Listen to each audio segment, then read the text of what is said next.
Assalamualaikum warahmatullahi wabarakatuh. Rahayu Rahayu Sagung dumadi. Ki Ageng Tarub, manusia yang beristrikan seorang bidadari.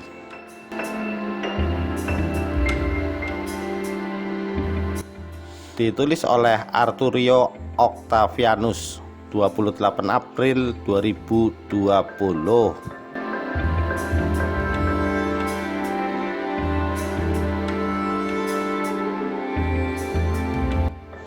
Kisah Ki Ageng Tarub atau Joko Tarub merupakan satu legenda yang mengisi lembar cerita rakyat Indonesia, khususnya untuk wilayah Grobogan, Jawa Tengah.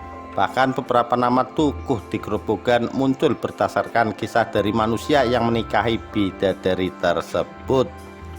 Makam Ki Ageng Tarub berada di Desa Tarub, Tawangharjo, Grobogan, Jawa Tengah, berjarak sekitar 10 km dari Grobogan. Makam ini banyak dikunjungi para peziarah yang berasal dari daerah sekitar, bahkan dari luar kota. Peziarah yang datang sendiri atau secara berkelompok melantunkan bacaan doa-doa saat berada di makam. Suasana tenang dan sejuk di sekitar makam membuat peziarah berdoa dengan khusyuk. Bila ruangan dalam area makam penuh peziarah, disediakan pondok kecil paseban untuk peziarah lain menunggu sekaligus tempat istirahat sejenak melepas penat. Makam Ki Ageng Tarub ditempatkan dalam sebuah pondok dengan atap genteng 3 tingkatan yang disusun melancip ke atas. Lantai porselin putih bernada sama dengan porselen dinding pondok. Tempat di samping pondok, pohon trembesi atau munggur tumbuh rindang dan besar menjadi peneduh pondok. Bagian dalam pondok di mana makam Ki Ageng Tarub berada didominasi oleh warna hijau. Makam dikelilingi pagar semen dan potongan pipa besi dengan kelambu putih yang menutupi makam. Kisah Ki Ageng Tarub sudah melekat dalam nadi kehidupan masyarakat Jawa hingga dituang dalam naskah populer sastra Jawa Baru berupa Babat Tanah Jawa. Tokoh Ki Ageng Tarub sendiri dipercaya sebagai leluhur dinasti Mataram sejak abad 17 lalu. Diceritakan, sewaktu muda Ki Ageng Tarub bernama Joko Tarub dan dikenal sebagai pemuda yang memiliki kesaktian dan sering menjelajah hutan hingga berburu di kawasan yang terkenal keramat. Suatu ketika, Joko Tarub berada di gunung yang terdapat telaga dan melihat 7 bidadari sedang mandi. Terpikat oleh pesona kecantikan bidadari, Joko Tarub mengambil satu pakaian yang tergeletak di rerumputan tepi telaga, dibawa ke rumah dan disembunyikan di bawah tumpukan padi ketan hitam. Kemudian kembali ke telaga sembari membawa pakaian milik ibunya. Saat para bidadari selesai mandi dan hendak pulang ke kayangan, satu bidadari tak menemukan pakaiannya. Ia ditinggal sendirian oleh para saudarinya. Dalam kebingungan, terucap pernyataan dari mulut bidadari itu bahwa bila ada laki-laki yang menolongnya akan dijadikan suami, bila perempuan akan dijadikan saudari. Jaka Tarub pun melemparkan pakaian pada bidadari. Nawang Wulan, si bidadari, menepati ucapan. Pernikahan terjadi dengan syarat tak boleh menyibak rahasia menanak nasi saat sudah berumah tangga.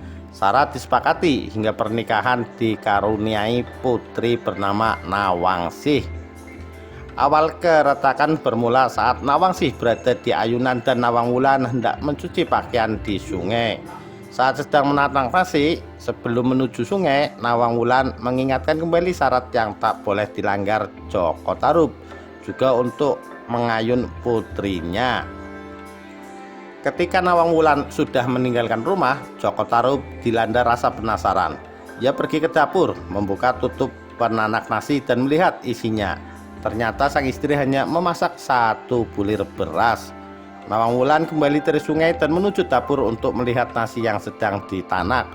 Ia terperanjat karena bukan nasi yang sudah masak yang dilihat, tetapi masih 1 bulir beras utuh.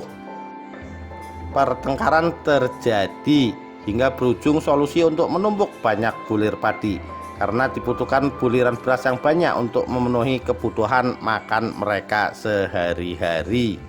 Sejak saat itu, hendak memasak nasi, Nawang Wulan harus menumbuk beras terlebih dahulu hingga persediaan padi semakin menipis, dan Nawang Wulan menemukan pakaiannya di bawah tumpukan padi.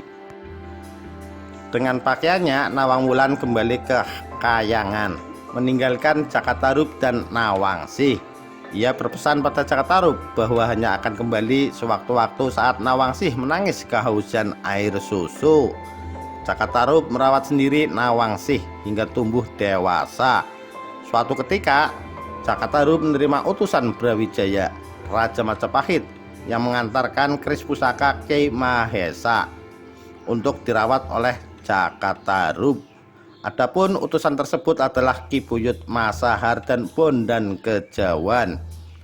Jakatarup mengetahui bahwa Bondan Kejawan adalah putra kandung Brawijaya dan meminta untuk tinggal bersama di desa, menjadi anak angkatnya dan berganti nama menjadi Lembu Peteng. Akhirnya Nawangsih menikah dengan Lembu Peteng dan dikaruniai anak bernama Ki Getas Pandawa. Dari Ki Getas Pandawa inilah hadir seorang putra bernama Ki Ageng Sela yang merupakan kakak buyut pendiri Kesultanan Mataram, Panembahan Senopati. Demikian sekilas kisah Ki Ageng Tarup yang mempunyai istri seorang bidadari. Sekian, terima kasih. Wassalamualaikum warahmatullahi wabarakatuh. Rahayu Rahayu Sagung Dumadi.